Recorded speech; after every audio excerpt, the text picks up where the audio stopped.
Delta State again in the news after the military suffered a huge setback in Delta State recently. The police has received its own blow this time. Nigerians, you need to watch this. Take a look at this video. These are the bodies of Nigerian police officers. These are 6 decomposed body of the Nigerian police officers. This body were discovered by local vigilante men, the one you call Yambanga. They recovered this body. 19 police officers were deployed at Ugeli, Delta State.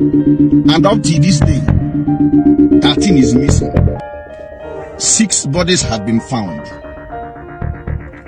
6 bodies out of the 13. Now, this is where the thing gets interesting now. Now listen. I was waiting for the Nigerian police press statement on this. It is not out till now. But the Nigerian police released a press statement on Erisco Tomato.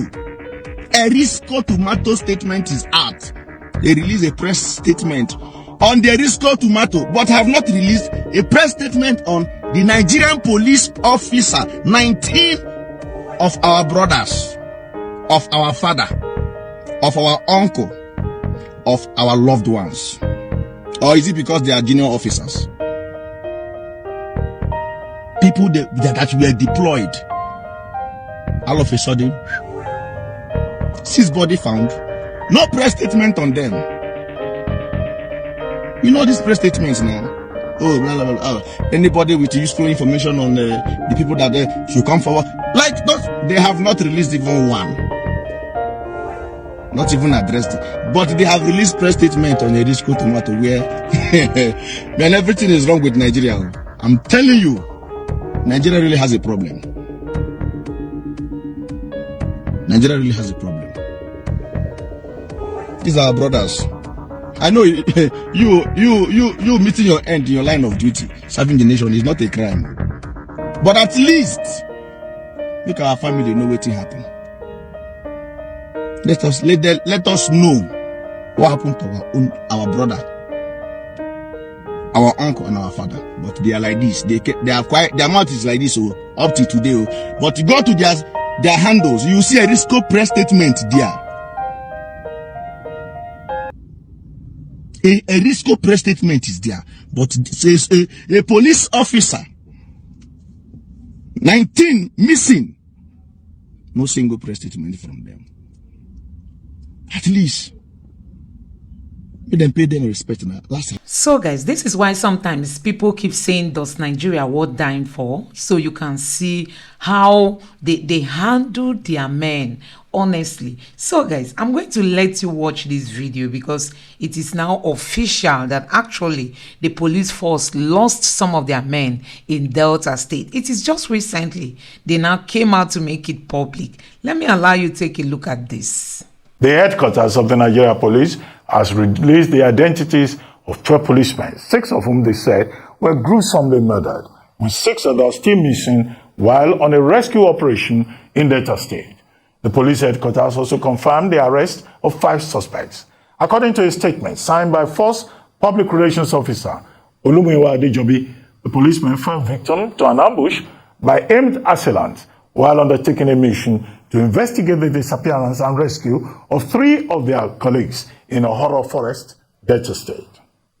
For a conversation on these frequent flashpoints of violence in the Niger Delta, it's perhaps a symptom of a deeper social malaise and what form of intervention can be applied to achieve meaningful resolution. I'm now being joined from Yenagoa, the Bayelsa State capital, by Professor Benjamin Okaba, President, Ijaw National Congress. Good to see you again on this day live, Professor Okaba. Thank you for joining me. Yeah, thank you very much, Ruben.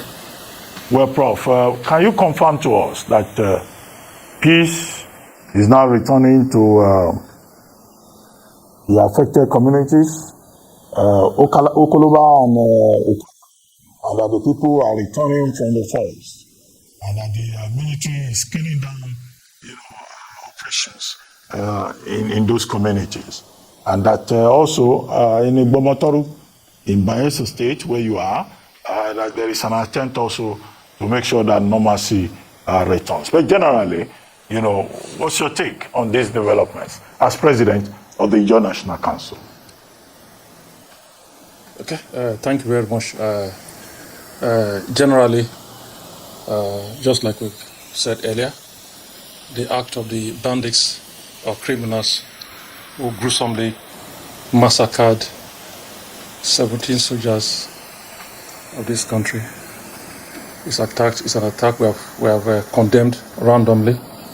We continue to condemn, and we have also repeatedly called on the federal government and the security agencies to leave no stone unturned in fleshing out these persons and let them be dealt with according to the laws of this nation. The second perspective is on the issue of reprisal attacks. Yes, in situations like this, because of the pains, the provocations, etc., there's no doubt about it that there have been some extrajudicial killings, mostly affecting persons that are actually innocent. Because in situations like this, the criminals will do exactly what they want to do.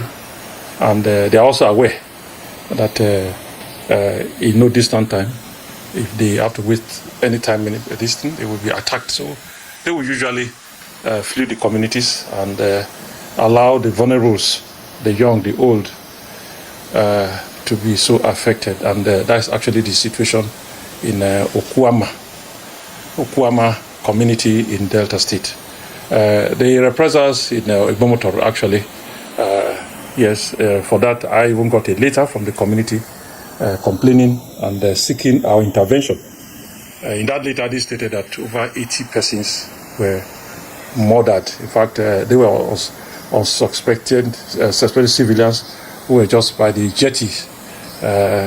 We were not expecting anything at all, actually. And the next thing, they saw 6 gunboats and thought it was the usual patrols because they have some critical oil facilities in that area. But before they could know what was going on, they had gunshots and several persons were actually gunned down. Now, that was the situation.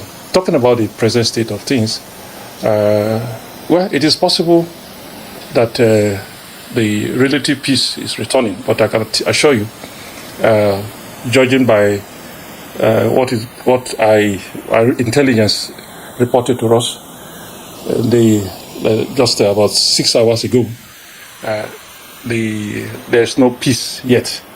Yes, it is not easy. People are so psychologically battered that I don't think returning back to Okuama or Kuluba or those communities that were actually so affected and terrorized will be a matter of the next 14 days. It might be a gradual process, but for now, describing the situation as peaceful is very far from correct. Very far from correct. That is the truth. For Igbomotoru community, the report we got just some few hours ago, that is today, still indicates that the people are under siege. No access from outside, and those within the community don't have access. Even going across to the Igbomotoru 1, Igbomotoru 2 and Igbomotoru 1 are just opposite communities to one another. You cannot come out of the community, and no food, no water, no telephone services within the area, and so that is the situation. And the people are actually starving. There's hunger, there's serious depression, and we even fear serious outbreak of some form of diseases, because the only source of water is the water that flows, and it is actually saturated with a lot of dead bodies. So, and that is the only place they can get water to drink. The people usually depend on this sachet water that usually brought from Yanagua But all those boats carrying those essential commodities are not allowed to come near. So if the situation continues like this in the next 48 hours, I think the death toll arising from people that were not immediately tortured or killed will also be on the increase. Well, Prof, so that is the situation. For Koloba, yes. Prof, see, now Nigeria's defense headquarters has denied claims that the military had embarked on reprisal attacks on Okwama community following the killing of troops of the 181 Amphibious Battalion while on a peacekeeping mission. Defense headquarters was reacting to several allegations and videos on the incident. Arise correspondent Ferdinand Duroa reports. It is more than 48 hours after news broke about the killing of military personnel on a mediatory mission in Okwama community in Delta State, and the military says it has taken no action of reprisal on the community.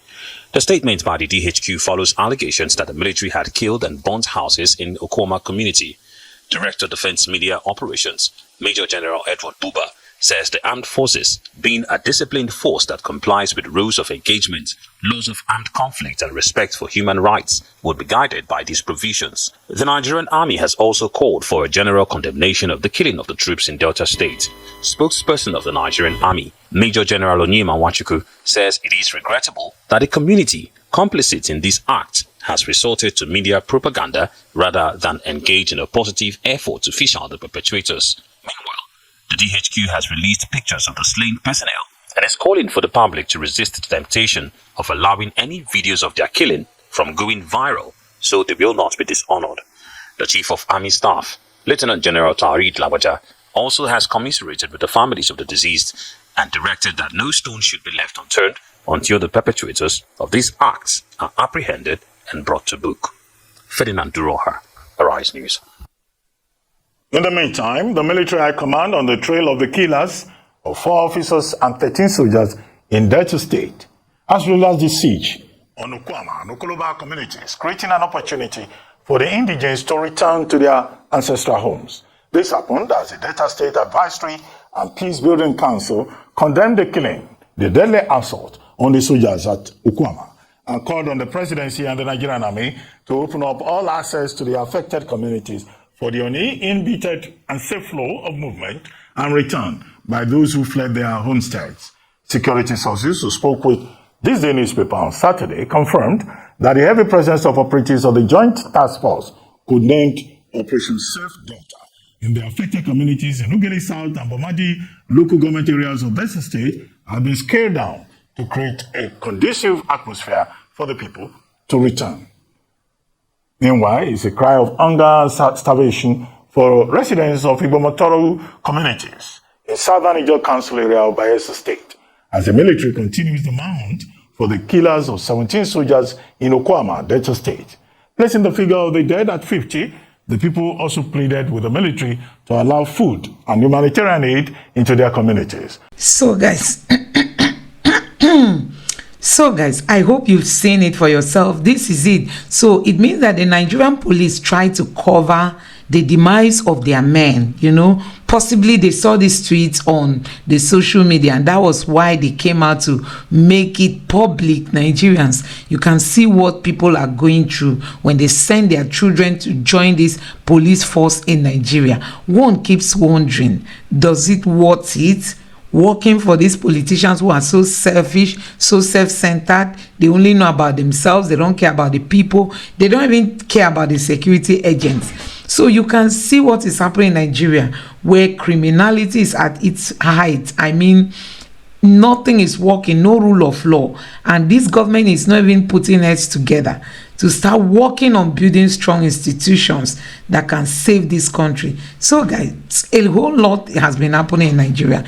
A whole lot. We've seen that of the military that ended up losing 17 of their men. And you can see that the policemen the police force has equally lost their own people. But they will tell you it's 12, they will tell you it's 13. But the first video said it's more than that. So a whole lot. We don't even know what to say about this country. There's no transparency, there's no truth. The government lies, the people lies, and all that. Let me know what you think about this in the comment section below. Please don't forget to subscribe to the channel and turn on the notification bell. Thank you.